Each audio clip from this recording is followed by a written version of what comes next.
Hello, welcome to an e-demo on how to restore your VideoEdge from a backup file. The first thing I'm going to do is choose the System menu, and I'm going to choose Backup Restore. Once I'm in this menu, I'm going to choose the Restore tab, and that's the tab from which I'm going to be able to restore my recorder from a backup file. Okay, so what I'm going to do then is go ahead and choose Browse. Then I can navigate to that backup file, and I'm going to select it. And once that's done, I can choose Upload Backup. And I'm now getting a message asking if I want to recover the media and advising that this can take some time, approximately 1 minute for every 90 to 100 gigabytes on the drive. This isn't the recovery of the actual media files themselves, but this is the re-indexing of the media database on the VideoEdge so that media existing on the media drives can be accessed after the restore.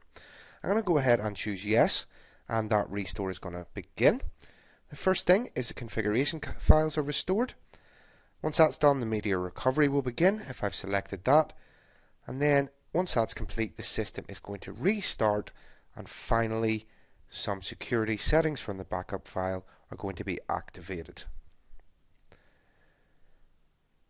And then once we get the activation complete message, this indicates that the restore has finished.